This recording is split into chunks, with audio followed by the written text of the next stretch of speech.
Looking for all the latest tips, tricks, updates of what's going on in the recruiting industry, check out the Digital Recruiter Sunday night newsletter. I am not here to blow up your inbox. I don't have enough time to create an email every single day. I once a week send you impactful, a big thing that I've learned this week or realized from working with hundreds of recruiters, owning an agency myself. I'm in the trenches every day like you are, and I'm sharing everything that I'm seeing every Sunday, from content, from automation, from how to get better clients, how to find candidates quicker, how to grow your team, how to hire people, everything in between. The link is in the comments. Sign up today, or you can go to my LinkedIn profile, Clark Wilcox. It's the first link on my feature section. You can sign up there. It's all free. So you get all the tips, everything that you need, free in your inbox every Sunday night. Sign up today.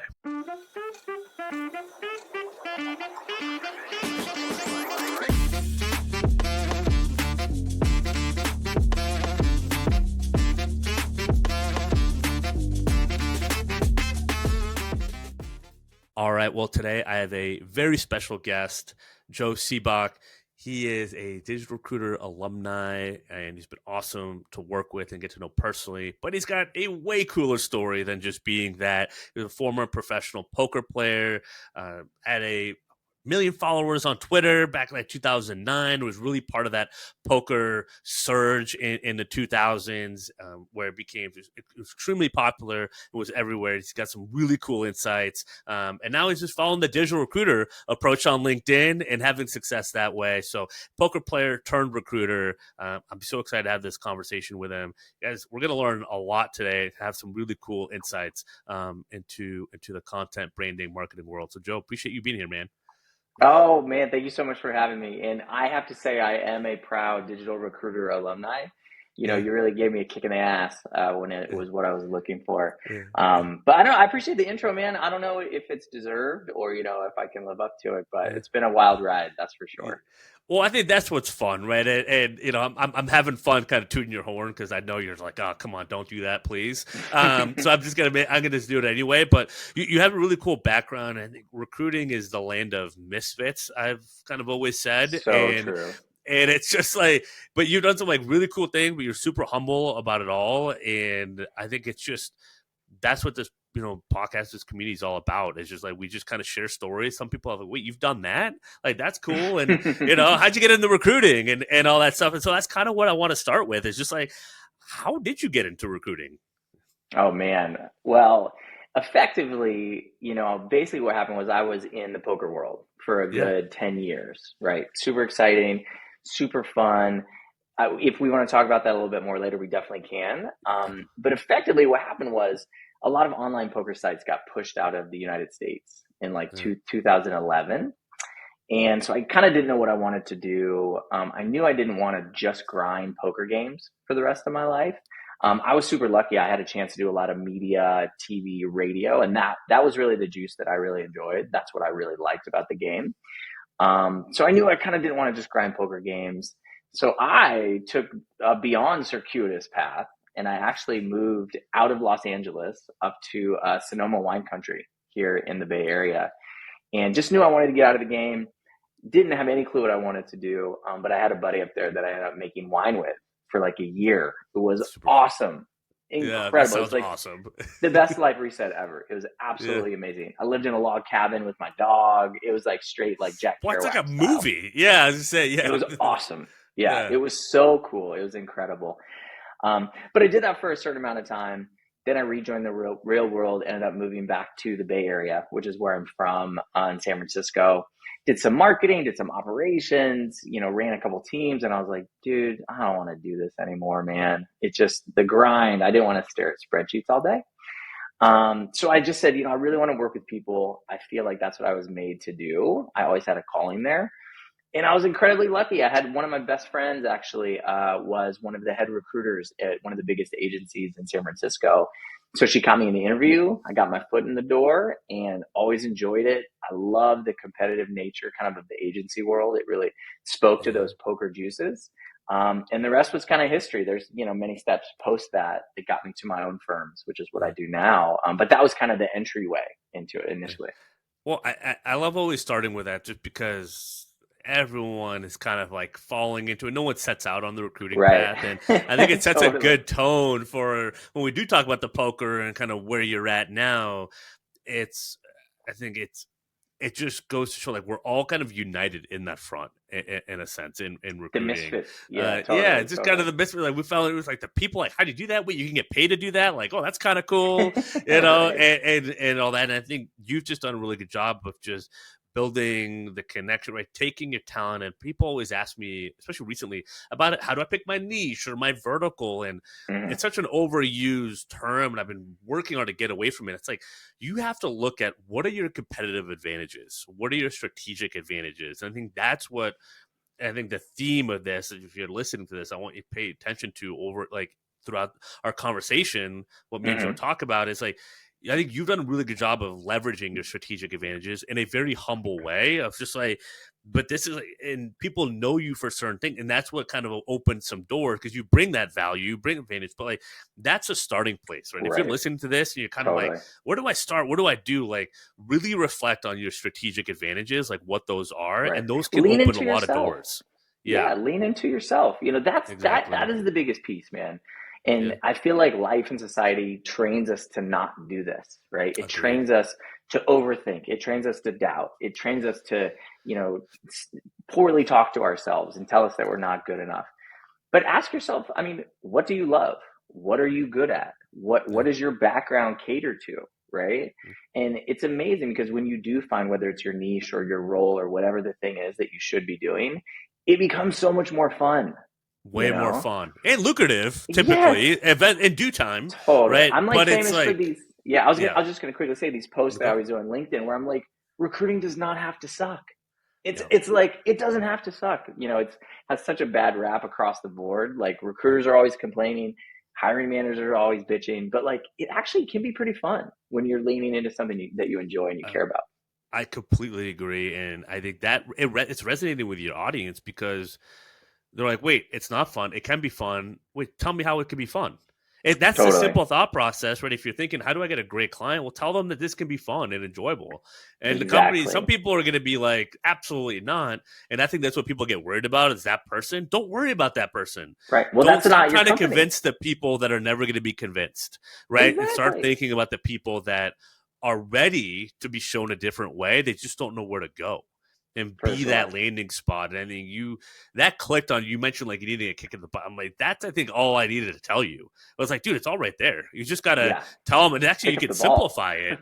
What? Yeah, it's like the boring stuff. I was like, what's already boring, like to you, isn't boring to them. And then Right. you lean into like, okay, I can match, I can mix and match there. Yeah. People find Which, it interesting. It was an amazing yeah, insight for sure. It's yeah, absolutely true. Yeah. You it know, just took the pressure off, right? It's just like, oh yeah, that's right. Like share what you already know, like share what you're doing, and the right right. people gravitate towards that. Well, we were even chatting about it before before we started the show about you just need to move forward. You just need to take steps. Like Yeah, just start creating. Just start having conversations with hiring managers. Don't feel like you have to work with everybody. To your point that you just brought up, Clark, if you don't resonate with somebody and they're not going to make it fun, don't work with them, you that's know? it. I know It's that's an easy thing to say right now, it's right? harder When to everyone's do. Yeah, hustling, they got to pay their bills. I mean, believe me, I completely relate. You know, there's no question. Like 3 years ago, before I started my firms, I was in that exact same boat of like, I have to work with anyone and everyone. But it's not always going to be that way. You know what I mean? yeah, You will have options and it's all about moving forward. And I always say this, but action is the antidote to anxiety. You know, that yeah, feeling of, God, I don't know what to do. I don't know what to do. I'm screwed. I'm screwed. I'm screwed. Take a couple steps, and that yeah. starts to dissipate. And the action isn't buying more software. It's like it's making the calls, No, it's making the posts, it's doing the reach out, right? It's talking to people, and totally. that's the type of action, right? Not just buying stuff and the Americans consumerism, and nothing wrong with a good tech stack, but at some point, I've had a couple conversations recently with people that are like, I bought this, I bought that. I'm like, you just need to do the work, like No, that's you it, just need right? to do the work. I It was just just needs, talking about this morning. It's so interesting you bring this up because I yeah, have a recruiter that I work with, and he always is like, okay, I've got this piece, I've got the software piece, I've got this drip campaign, I'm buying these leads. I mean, all of the things basically to avoid doing the work. which is what we're talking about, which is connecting, which is having real conversations, which is being authentic. Yeah. So it's really interesting to see how we've kind of been trained in society, and maybe even in recruiting specifically, to try to find these shortcuts. Like, okay, well, what drip campaign can I create so I don't have to talk to any of those, hiring Yeah. managers or any of those companies until they get to me. But it's like, recruiters don't always understand that those relationships are formed and bonded and reinforced by conversations and posts and interactions. Like, that's how you get there. It's not the drip campaigns. That's the start. You know what I'm saying? It's the top of funnel, right? You got to be the man in the arena, like Teddy Roosevelt said. Or one of my favorite movies, Good Will Hunting, when Matt Damon, The is the best. prodigy, right? And he's just like, he can read every book. He can, the War of 1812, or anything, right? The Civil War, he can recite it in and out, right? Yep. And Robin Williams like, great, all those books better than I do. He's like, but you haven't been in the trenches and held your buddy, as he takes his dying breath. Like, you haven't been with your wife, when she's battling through cancer. Like, you haven't lived. You haven't lived it. You can study, you can architect the whole house, but if you don't ever build it or try to build it, what does a bunch of papers get you? Right? It gets you nothing. And the value and the learning you get from just putting yourself out there and just doing it, you learn way more. I'm sure you could attest to it. When you start your own firm, you learn more in the first year than you did the last 10 combined. For sure.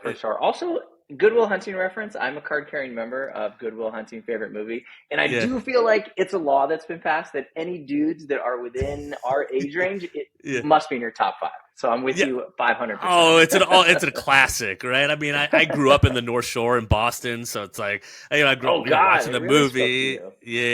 Completely spoke to me. And I didn't have the accent. I was more like like Leonardo DiCaprio in The Departed, when it's like, oh, you have the suburb accent on the weekend and your county accent during the week. Like, it's kind of like that, It's like, I'm more, because I don't have it when I go home. I don't have any accent, but to some people, I'm like, oh, where are you? Are you from the Northeast? I'm like, yeah, but anyone in the Northeast, it's like, oh, you're from the suburbs, kid. It's stuff like that. So I have a buddy that I'm good friends with here who's from Boston, and he kind of has eliminated the accent. He's been in California for a while, but the second we have a couple drinks, everything is in the Harvard and everything is like, that's it. That's exactly what happens. That is so fun. That's exactly what I tell people. Like, where's your accent? Oh, give me a couple whiskeys. It'll come right back out. Couple whiskeys, man. And give me the Patriots being down by 2 touchdowns. It'll come out. Oh, God, totally. It's funny. well, we could sidetrack. I mean, we talk another Matt Damon movie, Rounders and all that stuff. I'm sure you watched that over and over again. God, it's right? like the Bible. That's the Bible for you guys. So let's talk about the poker stuff, because I talked to a lot of recruiters, and we could go in and out on all the recruiting stuff, the content marketing, but that's like what's really interesting, and tying together your background there, the early stages of social media towards what it is now. You have some really cool insights there. So maybe give it like a little intro, like how poker, how'd you become a professional poker player? Yeah. God, I mean, it was such a bizarre path, and I never thought for 1 second that I would ever get into it. But so basically, I graduated from Berkeley into the dot-com boom, the first dot-com boom. I'm an old dude, so we're talking like 1999.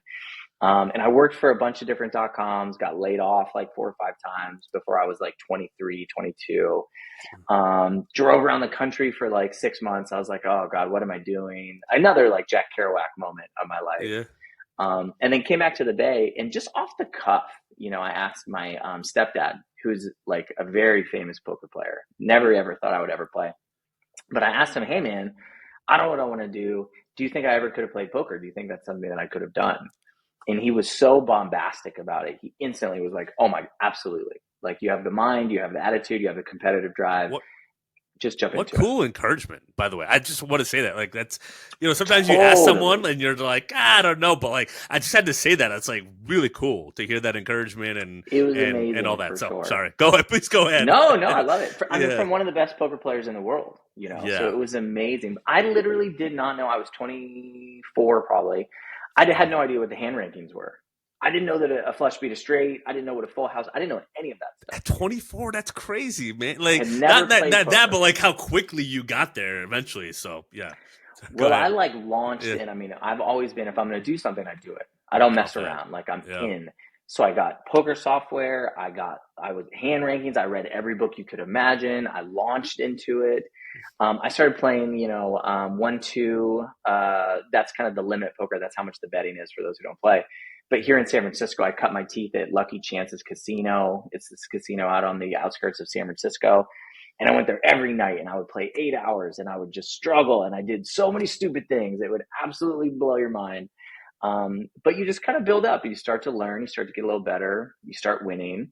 And then I think it was the 2005 World Series of Poker rolled around. I've been playing for like a year and a half. And I asked my stepdad, I was like, man, do you think I should take a shot at any of this stuff? And he was like, yeah, because there's a lot of tiers, right? People hear World Series of Poker and they think that $10,000 main event. Yeah. But there's actually a million events like all month that they run. So there's like $1,000 buy-in. There's much smaller tournaments that you can kind of take shots in. So he was, again, super supportive, super bombastic. So I just took my $1,500 or whatever it was, and I ended up making a couple final tables at the World Series of Poker televised. That was really the key, was they were the ones that were on TV. So that was kind of what all of a sudden gave you this juice and all of a sudden gave you some notoriety. Really didn't know what I was doing still, but ended up having a lot of success there, made these TV tables, parlayed that into kind of this pro career that I jumped into, really came out of the gates on fire. I ended up winning a bunch of tournaments, which is very difficult.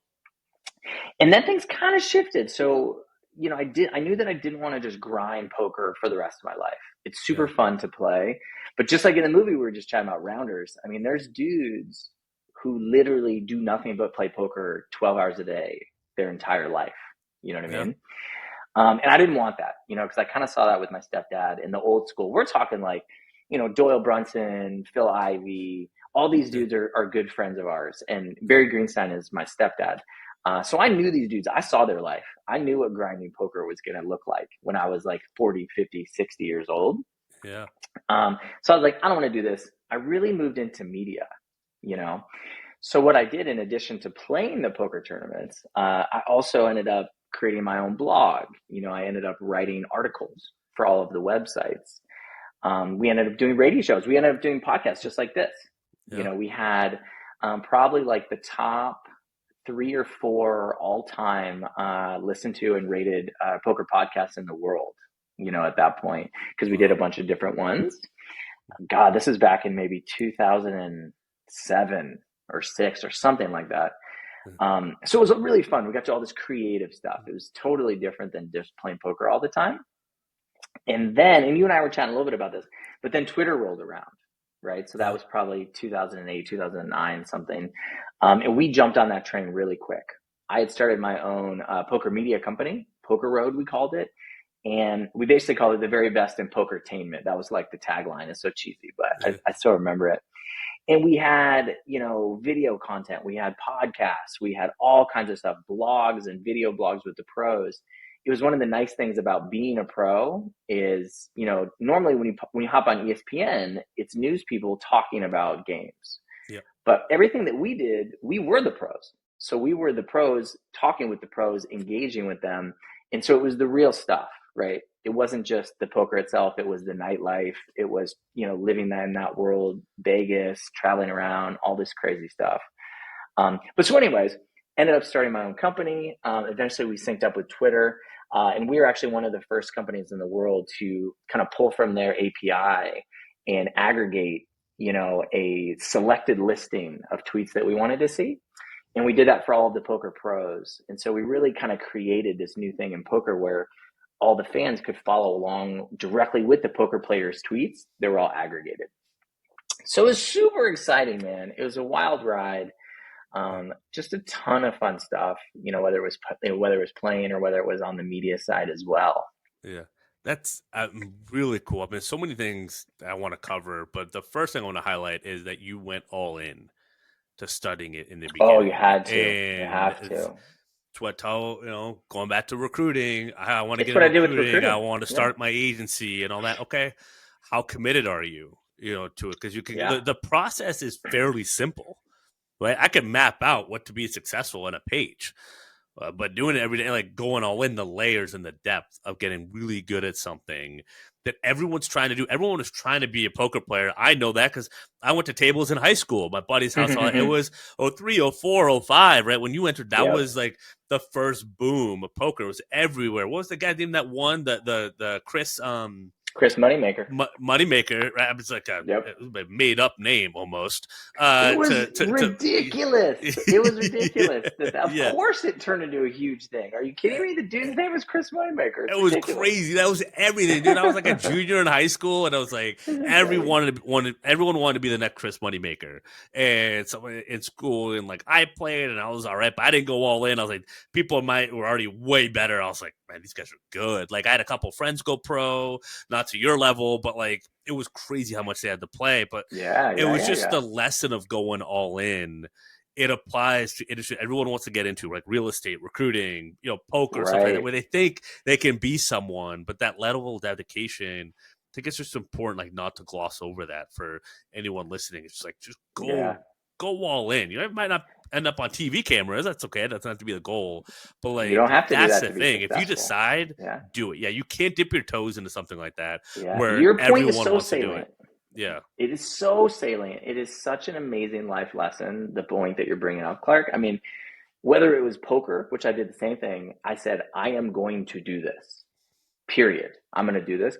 When I first got into recruiting, this was in 2015, 2016, I had never recruited. I had no idea how to do it. I had no clue about fee structures or communicating with hiring managers. But you're absolutely right. What I shared with that time that I also shared with the poker time was I decided I am doing this. I am learning this. I'm committing to this. I'm going to be one of the best people who does it. And it was never a question in my mind of, oh God, is this going to work? I didn't give myself an out, kind of to speak in poker terms. I said, I am doing this and I'm going to get great at it. And really that mental mindset going all in and just being like, we are on a path and we are staying on this path keeps you from, when you do get frustrated, kind of jumping out. A lot of people quit way too soon, a lot of times right before their big break. Where does that come from for you, do you think? A lot of it's a competitive drive. You know what I mean? I mean, there is a reason why we see a lot of ex-athletes excel in business and excel in other endeavors, because there is this inherent competition to kind of our society and the way we live. And, we could debate that. There's pros and cons there, obviously.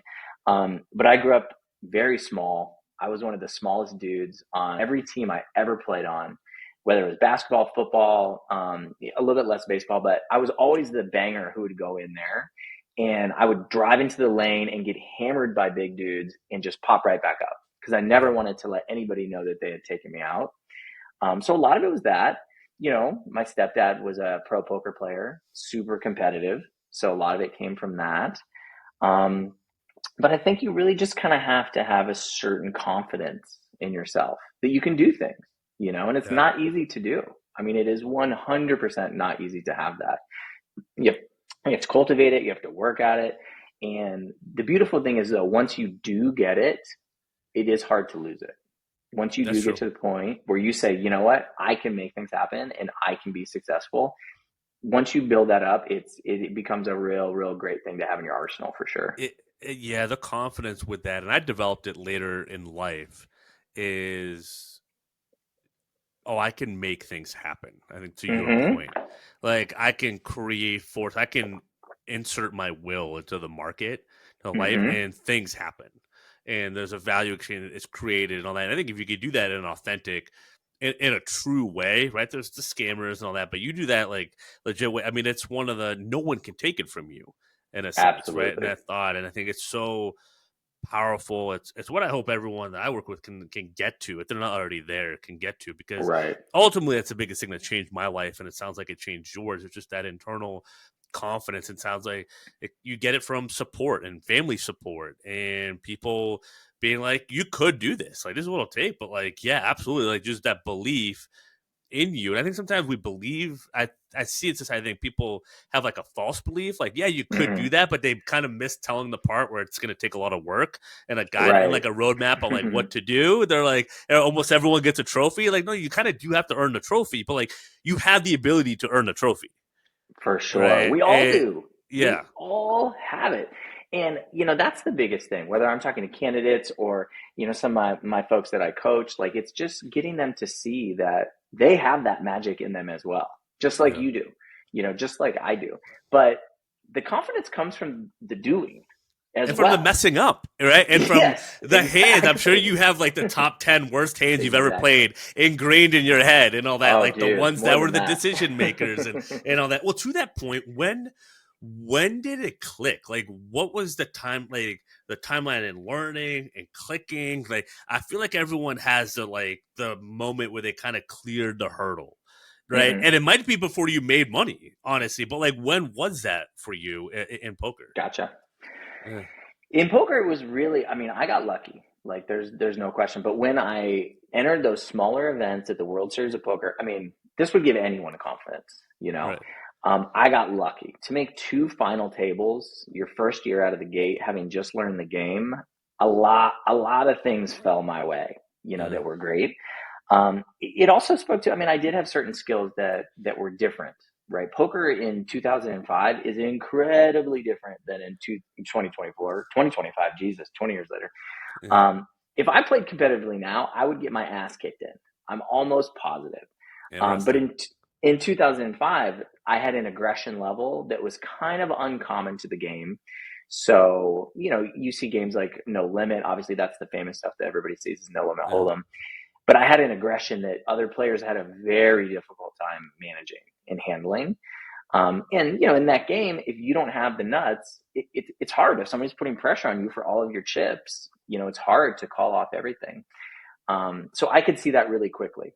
I got lucky in those first two final tables to give me a lot of confidence. And then I started to see, oh, I do have this skill that is very uncommon in the game right now. Now it's very common. Like these players Yeah. now are incredible. They're wizards. They're total wizards. They're so aggressive. They call with nothing to steal it later. I mean, there's so many moves that they make that didn't exist 20 years ago. So I don't know how well I would do now, but back then it was seen that I had this skill that other people didn't quite have, and they didn't kind of have the chutzpah to pull the trigger like I did back then. Interesting. Did you know at the time that this was going to be caught up to, and like you had to strike now in a sense while the iron was hot? Or was it like conscious, maybe subconscious, Interesting, or yeah. yeah, Well, it's really interesting. I think in 2005 when I first started, it was like a superpower. yeah, So I said, okay, wow, this is the thing I can do that others can't, and it was very helpful. But people caught up quick. By yeah, 2009, I would say 2010, I started to look around and I was like, all right, man, these players are a hell of a lot better than they were 5 years ago. And yeah, they're younger and they're hungrier and they have better backgrounds. They're educated. Like when I got in the game, poker players were hustlers, right? They generally had these these really hard circumstances to overcome, and then they got into poker because you have to be so mentally tough to play yeah, this game for a living. So generally, you saw these amazing players, like good friends of mine, like Xiao Jiang, who like came over from Vietnam on like had to overcome so much that I would yeah, never have to overcome. So it was a different kind of mentality. But then in 2009, now all the players were like graduated from Brown, graduated from Stanford. yeah, The game had kind of been brought into a game theory kind of space. And I could tell pretty quickly, okay, the edge that I have is starting to dissipate. I'm not going to have it as strong as I used to, and that's when I started to move more into media because I was like, yeah. here's another thing that I can do to supplement. So I saw it coming for sure. I But definitely it's saw the like, beast coming. but that's such a unique, like that's such an interesting trait because some people would do what you've done and give yourself all the credit. Never credit luck or Oh timing or no anything way. else. And you also have to credit the hard work, but you see it all the time, right? I mean, we can look at what was it like, Xerox or Blockbuster, right, or whatever. Like, Totally, we can think of totally. the corporate examples, but I'm sure of people, it's there's a bunch of people kind of the same way. And I'm always thinking about it, right? If I just taught automation now, and that's all I did, Hmm. well, it's way different now than 5 years ago. Everyone's used it. Now it's how do you use it differently, right? Like you always have to be able to take a Yeah. step ahead. And like there's some things like, is that worth doing? So like I resonate with that challenge in terms of like business and all that, people catching up. And there's kids that are 18 doing lead gen Hmm. agencies and all that. Like I was like, and me and my best friend saw that 5 years ago. There's no way this is sustainable. That's why I started Digital Recruiter. I was like, it's going to have to Hmm. be automation and content, but I have the background in staffing and recruiting that sets me Mm-hmm. apart. Those kids don't have that. People coming in don't have that. That's my unique angle. So like I resonate with what you went through completely because I've experienced that myself of like Yeah, it's totally, pivoting to totally. like again what the unique advantage is, and that's why people work with me. I just this morning I got off a client call with someone who was about to use another it was something that he didn't even know I could do. And he's right because I'm rolling it out. And I was like, well, this was my idea. I was going to do this, but have the recruiting training piece of it, and hiring in terms like global talent or whatever. And like, but we monitor and we train them through digital recruiter. He's like, that's amazing because you have all the trainings built. And I don't have any of that because I was going to hire someone, but have to train them. But Exactly. you can hire them for me and train them. And it's like, Yep, yep. I'm going to not work with them. Let's figure this out. And I was just like, yeah, because like he immediately knows with the credibility and everything that we have, like it works. And it was so valiant because I was like wondering for a week or two, like, should I do this? Is it worth it? And all that. And he's like, I want to talk about this on our call. I'm like, oh, that's interesting. And it opened up a whole new Right. thing, right? So I think even I don't know if you've seen this. I might be sidetracking my own interview here with you, but like sometimes the best offers come from just talking to people around you. I don't know if is that how you got into the media versus something else in terms of legendary poker, or like what gravitated you Yeah. towards the media piece? Yeah. Well, 100%. And I also just wanted to point out about your situation that you just mentioned. You leaned into yourself again, Yes. right? Yeah. You saw the piece that was being created. You saw how you had something specifically unique to it, and you leaned into yourself.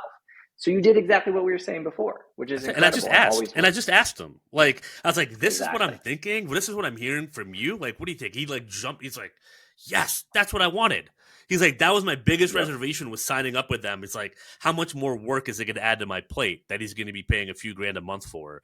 Versus like, Right. you Is it might pay worth a it? little bit Sure. more, but I'm actually going to give you way more of your time back than you originally Yeah, thought. totally. Right. Totally. And so it's like, then you figure out the rest, but it was just, it's interesting, right? It applies so many things. In recruiting, you could productize some of your recruiting services. If you're listening to this, could you charge for just sourcing Totally. or just Totally. screening and consulting? That's a whole other thing. But let's get back to kind of the media piece because Yeah. you, I was you, going to you, say, yeah. yeah, you recognize that, but I'll let you take it from here. Yeah. Just to answer your question, I mean, it was kind of the same thing. I leaned into myself. I knew I loved playing poker. I have always been a class clown, always have wanted to perform, always have been wanting to do, I've a little bit of a drama background. So I knew that that was a strength of mine, Yeah. and I did start to kind of get to explore it and cultivate it in being interviewed, right? Because I'd have the media interview me. I wasn't in it yet. But I had such rapport, with those guys, and they became some of my best friends in poker. We're players, but also we're on the media side. And I just could see, okay, there's rapport here. Like there's something that's being built. And then, one of my best friends ran podcasts in poker. So as a natural, he reached out to me. We reached out to another friend and just built it from there. But same thing, just leaning into something that I knew that I loved, that I knew that I enjoyed, and naturally I was just good at it because I loved it. I cared about it. I loved entertaining. I loved having fun. I'm not going to say I'm not the life of the party from time to time. Yeah. So it was just such a natural progression. And again, I hate to sound like a broken record, but I think this is true for all of us. I think when you find the things that you really enjoy, it just flows. It just happens, and the success kind of comes naturally. So that's what happened to me. Just had such a great time doing it, and then said, "Well, hell, why don't we do this ourselves?" And started to build from there. Dude, that's super cool. And yeah, I mean, this last we've talked about it applies everywhere. Just leaning in, all that. And look, easier said than Mm-hmm. done. And I don't think that clicked for me until Everything I is. was 35, 36. So if you're Yeah. listening in your 20, like I consider myself for sure a late bloomer, but it was all those struggles that I went through not knowing. My dad was always like, take any job, do whatever, do everything so you know what you don't want to do. And I was like, it was great advice Mm-hmm. because I didn't really know for a long time. I just tried things. That's how I found Airtech and it worked for me and all that. And it's just like, and then you get more comfortable the more you just like build up your own resume and not Yeah. like an AI, hey, come up with a profile of someone that would be nice to be, but like just doing it. Now that things that I never thought were a big deal are like really cool to certain people. Yeah. Like, And none of this is easy. yeah, No one no, is saying it's easy. I no. feel like so often whether it's inspirational messages or you have a coach or you listen to somebody, and all of the things that are being said, right? They're kind of sometimes said in this off the cuff way. And I feel like people interpret it like, oh, of course, like, oh, of course I would like to do that. And it's like, dude, it's hard for all of us, man. We sit Oh, here and we preach all this stuff and, oh, you got to do this, you got to do this. But we are not saying that it's easy, or we don't struggle, or we don't doubt ourselves. We don't trip, we don't fall. We do. I do that daily, oh, right? amen. But the Yeah. difference is you keep moving forward. You don't throw in the towel, because, and I love this quote too. This is my favorite. Like, giving up is easy, and fighting for what you, or excuse me, giving up is hard, and fighting for what you want is hard. So you just have to choose which hard you want. Like, do Yeah. you want the hard that is going to lead you to happiness and success? It is going to be hard, there's no question. Or do you want the hard where you don't have to do a lot of things and then you go down the self-doubt path? They're both hard. You know what I'm saying? 100% they're both hard. Yeah, absolutely. It's well said, and might not be easy, but it can be really worth it. You It get is worth it. one It has chance to at be. this. We Yeah, only it's get once, just baby. Like, we have to do it. I mean, yeah, you get to choose, but like, it's definitely worth it. Like, you get to chase happiness, yeah, or you get to go down the other path. So definitely worth it. yeah. The One of the fruits of making that choice that I've noticed is people absolutely resonate and vibe with it and want to work with you because you've made For that choice. sure. 100%. 100%. Because you're making them feel a certain way, right? Yeah. How often have you got on a call? Dude, I did it with you. Like, when I signed up for Digital Recruiter and I got on the call and I was like, yo, this dude, I'm resonating with this. He wants to move. He's positive.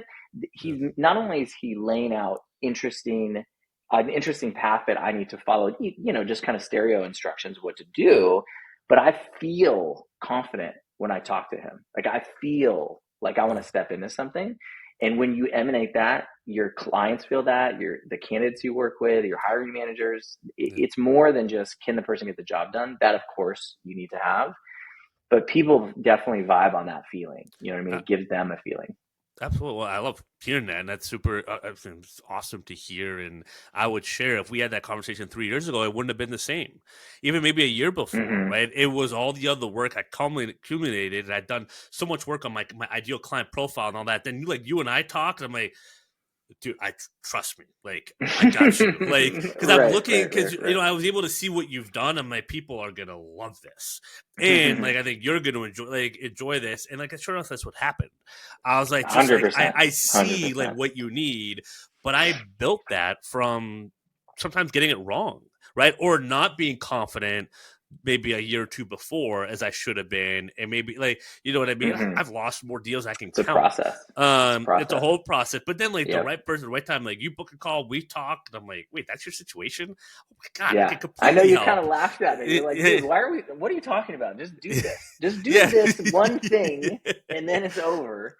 And it was yeah, totally true. I yeah, felt like you breathed, this air of yeah, confidence back into me. It's like I forgot yeah. for a second. I was like, oh Yeah. yeah, I can do this. What am I doing? Let's go. Yeah, You know? and but you can't I can't diminish that value or that price point in that. Like that's worth. Mm-hmm. Yes, it's worth money, but it's worth way more than that as well. And Way I'm sure more. you've seen that Way too. With more. like, and I have to remind myself not to get caught up in that because I'm so like I got to make sure everyone gets monetary ROI from this. Like that's Mm-hmm. in my mind. I'm like That's so the business driven. mind. Yeah. That's the business mind. But then I look at the masterminds I invested in. I don't track any ROI from that. Yeah. I just know I don't care what I paid. I made way more in this than I would, or I didn't, but I learned why. Like I actually got ROI on not wasting my time on doing Mm-hmm. something. And for me, it's like a cold email. I realized like I had a cold email thing. It was like kind of coaching me on doing it. I'm like, I have no desire to run my own email, like cold email ever. If I ever do Yeah. this again, I'm paying for it. That was worth the Totally. money I invested because I Yeah. stopped messing around. You know what I mean? Like, so I'm not mad at that vendor at all. But I invested. I'm like, oh, that was a good lesson. This requires way more Mm-hmm. of my respect and my time than I was giving it before. And so there's Mm-hmm. different ways I've learned. I don't know how you feel about that. That like I've gotten the ROI, or I think of ROI in terms of programs and all that. I think I'm Right, so for sure. yeah, I'm not, of course, ROI is needed. Like, of course, yeah. all the formulas. I have never been one of those guys. I've You always just been, invest. Yeah, you just in invest yourself. and you do what feels good and you give it your heart and you give it your all. And some of this is naive, no question, but I always am like, everything's going to work out in the end. You and So me both, man. could I be a better business person? 100%. I promise you that I could. Yeah. But to me, I don't know, it would take away a little bit of the magic and a little bit of the joy of just being out there and giving, and just really, giving yourself to something, putting all of your energy to it and just saying it's going to work out in the end. I mean, you still, of course, you have to pay attention to certain things, whether it's a program or a piece of software, a cost, am I getting, the proper ROI back? But I could be better at it. So Well, maybe yeah, you're but I think inspiring me to once pay you attention. have enough, right? You go with the gut. You're like, yeah, this is making sense, and I'm Yeah. glad it seemed like able to validate a lot of that. And I knew it because I knew your situation. I'm like, oh, I knew you were going to learn something, and then you had the choice whether to implement it or not, right? But you Right. were going to Totally. see a different You way still or have to see do the what you work. needed. You Yeah, always have and to you do the did, work. dude. You were Yeah. posting all the time. I'm like, well, you were posting more than I was. I'm like, oh man, all right, Right. and to keep, Well, I here's what I remember. see. Yeah, Yeah, I remember because I had done so much so publicly back in poker. What happened to me is I really got out of poker because it really collapsed and I had made a mental decision. I remember telling you this too. I had made a mental decision. Okay, I don't want to be on Twitter. I don't want to be on social media. I don't want to do this anymore. It's almost like a mental obstacle, right? I put yeah, up a wall in my mind. This is back in 2011, 2012. And so now when I was coming back around to having started my own firms and I'd had them running for a couple of years, 2, 3 years. And so I was trying to get back to this place of, okay, I need to create a public persona again, right? Different, but related. And as soon as that mental block was pulled, which you pulled for me, then I instantly was like, oh my God, I know how to do this in spades. yeah, This is a non-issue for me. Some people have a hard time putting themselves out there, which yeah. is, an issue to overcome on itself. But for me, I had already gone through that. Like I knew what it was like to be public and be interviewed and have all these things happening. So I just had to lean back into it. Well, and I want to give people some context around that because I want to ask like what about that mental block, but it kind of came because you went through some gnarly things, right? It's kind of the end of that Oh yeah. poker era transitioning. Like I think that's helpful for some of these people, for the listeners that are like, I want to post, but like you know. What if I go viral? I deal with all these comments or all that. Like, what happens then? We've had Yeah. some people go viral and all that stuff. Like, I don't know if you want to dive into that a little bit. Yeah. Yeah, well, I had such an interesting development. So, I mean, I'll kind of give you the Cliffs Notes version. But basically, there were three main poker sites in the United States back then: PokerStars, Full Tilt, and UB. UB had a very checkered past. They had some scandals. The ownership was in question. It was very messy. Um, they had kind of moved their regime over. They had brought in some new people. They wanted to rehabilitate their image. And they came to me. They wanted to be kind of like their signature pro who represented them. So I decided to do that. I took a lot of heat. I tried to do as much as I could, in terms of getting answers for some of the scandals of the past. So there's a lot of conjecture in poker. Like some people were really happy with what I did. Some people thought I was kind of a villain. They said, "Oh man, he hasn't done enough. He hasn't dug enough." Um, I tried to do as much as I could. I mean, certainly, I'm sure I made mistakes, no question. Um, Skip ahead to 2011, and basically, the Department of Justice swooped in and decided that these poker sites were not operating legally in the United States, and they effectively shut down Full Tilt and UB. So those companies effectively went bankrupt and were unable to pay their players out, right? Think about it. Basically, it's almost like, Bank of America or Wells Fargo. If every single person in the world came there and wanted to take their money out immediately, those banks would collapse, right? They don't have billions of dollars just sitting around. That's effectively what happened with these poker sites. They were taking deposits from players because it's all virtual, right? It's online. And then they would invest that in marketing. So when the apocalypse happened, right, these companies literally got shut down. All their players wanted their money and they couldn't give it to them. So it was a total mess. And rightfully so, these players were absolutely frustrated and incensed.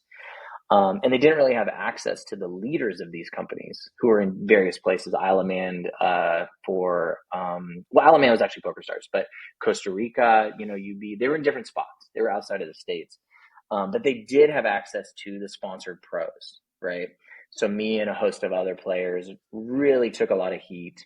I had players tell me that they were going to stab me. And I'm not a big guy. so I wasn't feeling great about it. But they were telling me at the World Series of Poker, they were gonna, find me in the parking lot and beat the hell out of me. So it got pretty dicey, and I was pretty big on Twitter. I was just getting hammered with just hate, and it really, really weighed on me, as you would expect it to. And I tried to engage with some of it. I tried to help as much as I could.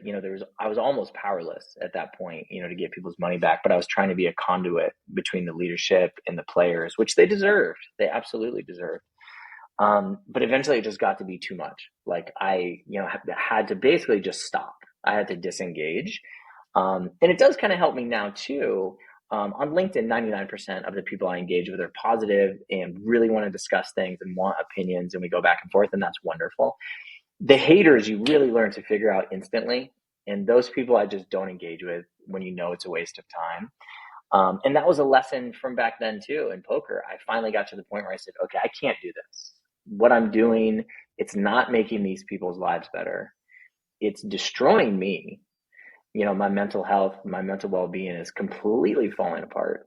So I basically just got off social media. I just shut down everything. I shut down my accounts. I said, I can't do this anymore. It's too much.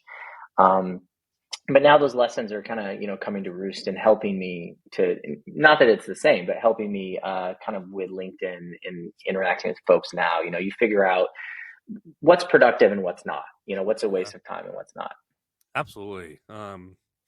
It's crazy. I mean, it's just wild. It was wild. It was not fun. It was not a fun time. No, it sounds terrible. And Yeah. you're in the scene, and those are lessons, right? We make mistakes, or you hope things, things are good intention, and okay, maybe I can be part of a rehabilitation story. I think a lot of us have thought of that stuff in different ways, and all that. And you kind of just learn. I'm sure you step back, you're like, oh, okay, like, all right, like that's how I would have avoided it or whatever. But you also kind of shaped you, and like there is a plan and purpose for all these things kind of happening, and it's like you were able to handle it and withstand it.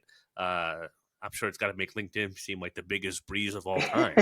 now that you it's post a different on LinkedIn, animal. Yeah, it's a different animal when poker players feel like they're being robbed. Like they're definitely coming at you with the pitchforks, and they're not messing around. A lot of them were right. I made mistakes, like you said. I mean, I learned so much from it. I wish I had done things differently. Unfortunately, we can't go back. All you can do is kind of move forward and learn the lessons that you can. But it was an interesting time in life. For sure.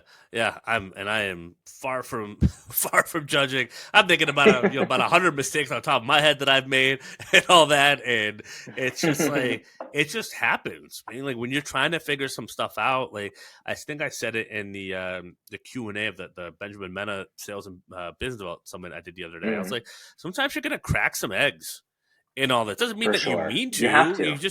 But you got to learn how to own up to stuff and apologize when necessary. I'm not a believer in apologizing when you don't have to. You definitely have to figure out what both looks like and all that, and know where you got to take ownership, and that's all you can do.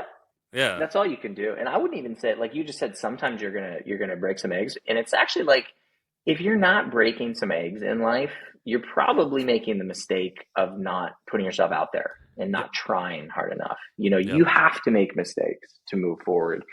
And if you're not screwing things up a little bit, again, you're probably not trying. So kind of learn to stop knocking yourself so hard about those mistakes. It's kind of like what you're saying, trim your sails, make your apologies, learn your lesson, and then move forward. Don't beat yourself up about it for 10 years, that's advice I have to remind myself of, daily on stuff all like of that. Us. And, Absolutely. all of us. The LinkedIn haters, I never know if it's like people from my hometown or like ex-Aerotech people or like whoever it is.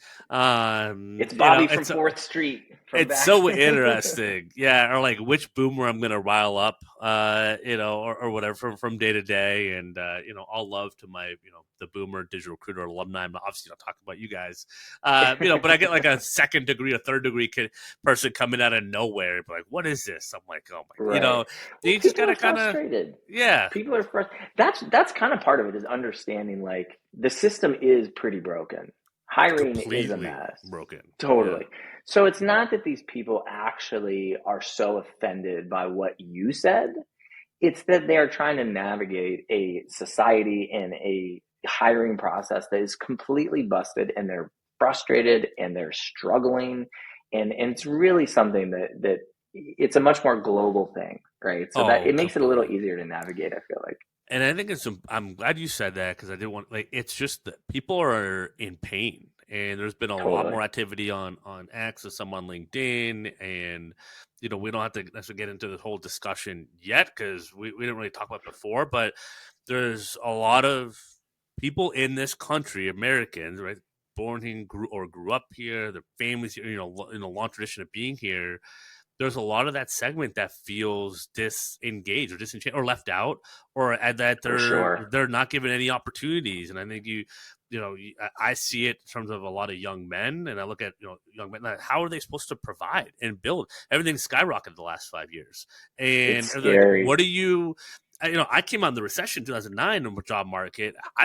I take that 10 out of 10 times. They're coming out right now, Yeah, it's in a rough. sense, It's because very, very how are rough. you supposed to pay your bills and grocery store and all that? So I get the pain. That's why I know you do a great job. I try to do a job like giving actionable solutions. Here's how to navigate the market. Here's some opportunities to Sure. think of. How to position yourself, right? Like how to stand out, be different. Here's what you can do to do different. Because I feel Right. bad, Well, for people are so yeah. frustrated and they want to talk about kind of the marketplace, right? They want to talk about the process, and we all agree the process is broken. But I think what you and I are doing is we're trying to say, look, bitching about the process is not going to help you, right? It's step Let's one, help but you, you got to get over you step know? one. We got to work through step Right, one. Bitch, you have to have the right. outlet, but then we have to get to a place of solution at some point. What's the next step? Yeah. One Yeah. of my biggest posts that I ever made was about how, and we've all seen a variation of this post a million times, about how as a recruiter, I take, about 10 seconds when I look at a resume to decide, okay, is this something worth moving forward? Right. We're all kind of in that same boat. And people came at me, man, with hellfire and brimstone and screaming at me. And really, what the post was, it said, this is how long I take. Now, here's what you can do to tighten it up to make sure that the pieces that we are looking at are front and center. Highlight your metric, all the things that we all talk about as recruiters. So it was like basically what the problem was and then providing a solution. But people were absolutely incensed. And they said that I was just a terrible person for only taking that much time, and I was trying to explain to them it's not a function of us being terrible people. It's a function of this is the process. We have to move quickly. And if your resume is not clear, we're not going to be able to help you. So let's tighten it up and make it more clear. Uh, But some folks just wanted to be furious about the 10-second number, and Yeah. they really just wanted to be so pissed off about it. So, The- you try to help where you can. This is not associated to Joe. And someone, please, you can clip this if you want. This is me saying it. The word bias in recruiting in terms of looking at resumes or sourcing is insane to me because you're hiring, you're going through hundreds of things. And if you don't it's not bias off the person, it's literally looking at your experience. You have to understand that It's this just the matches role. quickly. It's just the And it's role. exactly, and a resume is something anyone can control. And Yep. that's the thing. And that's why, to me, that's why you completely bias in terms of things you can't control, the whole different thing. Whole different Right. thing, right? That's a different conversation. But every person has control of their LinkedIn and their resume. Right now, Yeah. if you don't know how to do those things or whatever, that's a whole different thing. It's also never been easier to figure out how to do that nowadays. Right. And there's And a we ton can of help you. information. That's what Right. we're trying to do. We're trying to help Exactly, right. people And you're to trying to give the to advice, tone trying that to up. help. Right. Yeah. But there's a lot of the victim, all the blame. It's like, well, it's also never been easier to solve certain problems. Right Yeah. now, things are expensive for sure, but we also have a ton of information and dissecting it. But you have the ability. I mean, AI and all that stuff is great for some Right. certain things. I will say this Yeah. though. I mean, and it does speak to like the marketplace and how competitive it is, right? Because I have folks that I work with, of course, who have the Google and the Meta and everything on their resume, right? All the things that people want to see from time to time. And then sometimes I'll work with e-com companies, right? And they have their top 10 e-com companies that they want to see. And I do have a number of folks that I work with, and even good friends of mine, who are struggling because they haven't worked at these big top companies, right? And the clients often that we talk to, I mean, one of the biggest questions I ask every client that I ever work with is, give me 5 to 10 of the top companies that you want to see in this background for this role, right? And a lot of times, if folks don't have that, it's so competitive and it's so difficult to get noticed. So we feel your frustration. Like, we get it. We're going to try to give you the tools to make it easier to highlight the things and the strengths that you do have. But we have empathy. You know what I mean? And I don't want to speak for you, Clark, but I'm sure that it's true.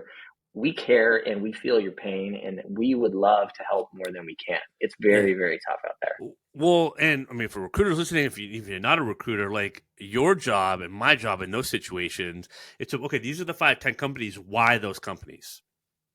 And have them break down the skills. Well, they have this and all that, and to figure out in the role, are it only those companies that develop people with those traits, or are there other companies out there? Because what I've learned in doing business development, of course there are.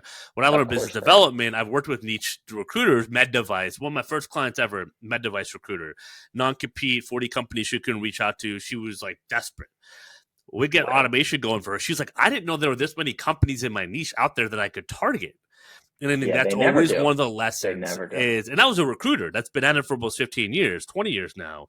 So it's the same thing with companies. So if you're a recruiter listening to this, when you're doing the intake, ask about the companies, but keep following up, keep digging, because you're going to tell them, hey, I know there are other places we could find it beyond just these 10 companies. And let the hiring manager know that. Like, I get these 5-10 companies, but I'm going to look at the traits and find all these people that you don't even know exist or companies exist, because you're in it, and find them and set that expectation. And that's how you can open up the candidate pool within a search. And as one of the most critical things in sales and business development I found in recruiting is, how can I consult them to open up the candidate pool that no one else has done or thought of, right? Because then it makes your life easier, and they think they're getting more value because you're showing them like this secret pathway that no one else knows about, right? And so you gave it the example, and that's It speaks to the partnership, having that client recruiter partnership where you really can explain things and you're listened to.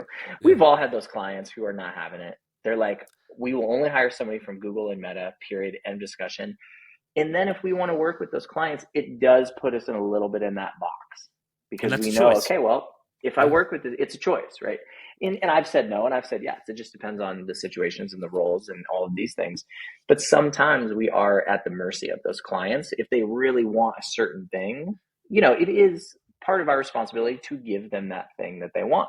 So, they gotta pay for it. Yeah, they gotta pay for it, and the comp and the fee and all that. Like, hey, it's gonna take this is what it's gonna take for us to make that happen. And then, it's just part of the negotiation. And then agency recruiters have agency to choose whether to go down that road or not. And a lot of times I hear, well, I have to work on this, or I have to. I'm like, no, you don't.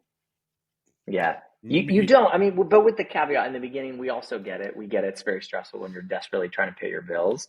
But hopefully soon you get to the point where you don't have to. But if you're contingent, but that's the thing. It's important, and I always challenge it, because I do hear it a lot. I feel like you have to make it. Yes, you do. But you have to know if this is ever going to close or not, if this is doable, and you have to understand the opportunity cost. Because if you're contingent, you have a signed piece of paper, technically your roles to work on, but there's no guarantee of getting paid. Absolutely. Right? So that's a great point. I would argue you'd be better off working at Chipotle for 3 months than certain recs, and actually knowing that you can make money. It's just you got to discover and qualify like crazy hard. That is a great point. Totally great point. I've seen people on roles for 18 months, 6 months. Exactly. Before they were clients with me, I would never allow that, right? But it's like, what do we do? Like, the math isn't mathing at a certain point. Yeah, and you get to a certain point. You get to a certain point where you're like, okay, this is BS. Like, we're not hiring anyone. You're not going to hire anyone. This isn't happening. What am I doing?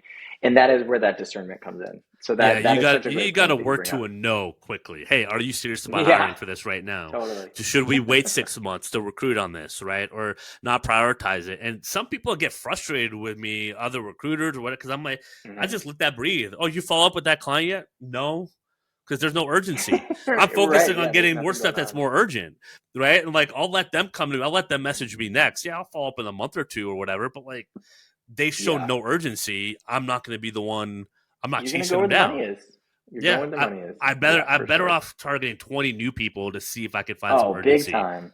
today. Big time, big time. So, For sure, for sure. I know we get it. It's always a fun discussion, but I'll ask one last thing. What Okay. was the mental? What was the mental block? Like, what did it take to like remove that mental block? You get all this thing on social media, the stuff with Twitter, all that stuff happens. A few years later, you build the confidence in recruiting. You post. Like, what made you say like, okay, now I'm ready to lift this thing? So it's really interesting, and I think that we all have many mental blocks on the path, right? Yeah, Like one thing that I've always been really great at is reinventing myself. You know, I played poker and then I did operations, then I ran market. I mean, nothing that I ever jumped into did I have the background to do, right? And then recruiting was the same way. yeah, And then I made the jump from recruiting into starting my own firm. Like I never know what I'm doing ever. So that one slice, that mental block is something that I always know that I can do, right? yeah, But for me, whether it is, getting back out there on the social media like we talked about, which was another mental block. Another mental block was when I first started my recruiting firms, not making money quickly and having a lot of self-doubt and not staying the course, yeah, right? A lot of people tap out like we were talking about before. They're like right before the big break, it's just frustrating. It's not happening. It's not happening quick enough, right? And in our society, it's all very like, well, I want it now. Why is it not happening? Um, so for me, like getting over all these mental blocks is kind of recessing back into myself and just telling myself, hey, it's going to be okay no matter what happens, right? Like if my recruiting firms didn't work, I was still going to be okay, right? I was going to find a way, right? And some of this is self-help work. I yeah. mean, I'll be the first one to say like some of this is woo, some of this is some therapy. I've been in therapy pretty much my whole life. So it is kind of finding a safety, right? While you're on kind of the path of life, you're on this search of like, what business is going to work? How am I going to make money to pay my bills? But at times over life, I kind of would get to a point where I'd say, gosh, I'm like scared of the future. Yeah. Like, what's going to happen? What if my firms don't make it? What if I don't make enough money playing poker? Oh my God, am I going to be homeless? And all of that for me goes back to safety, finding some sense of safety in myself, that it's going to be okay. It's kind of like, it's really funny. It's kind of like that famous Steve Jobs commencement speech where he talks about connecting the dots in life. I just sent this to one of my coaching clients that I love because we were talking about faith. We were talking about believing that somehow throughout this crazy path of life, things are going to connect and you're going to end up where you want to be. It's a cheesy thing to say, but finding that faith in life is very often what's kind of carried me through, Yeah. whether it's poker, whether it's recruiting. I'm like, what am I going to do now? I live in a log cabin. Like, what's going on? Am I like the Unabomber? Like, it doesn't make any sense. Yeah. But just being like, you know what? Just stay on the path. We're going to get there. We're going to get there. Things are going to connect in the end. So it's kind of a cheesy answer, but it's something that I lean Man, we're talking my wife all the time. I don't know. We'll figure it out. on. Exactly. Having We that always faith. do. Yeah, we always do. And yeah. No, I mean, my faith and especially that's one a lot of things clicked for me personally was becoming a believer and Christian and all that, and like actually knowing what that means versus the version I grew up with and. Whole different thing, right? That's a whole other, side topic. But like that alone, just trusting in that, I finally started to feel like I was patient for the first time in my life to just see things through Faith. and Yeah, just like absolutely. embrace that process and have fun with it. For The sure. whole line of you can overestimate what you can do in a day, underestimate what you can do in a year, and that's why it's like the digital recruiter Yes. challenge and 1,000 new connections and Yes. 100 posts. Like, what could happen to your year if you just that? Absolutely. Like, who knows? And also Yeah, with the caveat, it's not easy. No one is no, saying it's easy. No one is saying, hey man, just do this thing. Have faith, you're good. We get it. We all struggle. It is hard. We have nothing but love, and I completely understand it's not yeah, easy, but that is the path. The path yeah. is not easy to happiness, and No. success. Well, I think it's a great ending point, and Joe, this is awesome, super cool, interesting So story, fun. so So many fun. and I love that we got to work together, got to be part of the program, and we just get to know each other. I mean, it's just So a cool great. way to get to know each other, and just the parallels in the story is so unique, and I think it's really inspirational for everyone listening. It's just like just own it, just live life, kind of see what happens, and keep an open mind, and just keep chipping Got you. away, and have fun with it. So some really cool takeaways, and just appreciate you having on here. I know you're coaching now, you're recruiting now. Make sure to connect with Joe. Doing He's it an all, awesome baby. follow on LinkedIn. So check that out. Thanks, man. Appreciate you being here. Yes, dude. Thank you so much. Such a blast. Can't say enough about your program. I did it. It benefited me so much. So anybody who's on the fence, get in there. It'll absolutely Yeah. change things. And have me on anytime, man. This was awesome. Super, super Yeah, fun. it won't be the last time. So, yeah, listen to Joe's wise words, join the program, but shoot me a message. I appreciate you saying that. Definitely. And, well, until next time, happy hunting, y'all. We'll see you.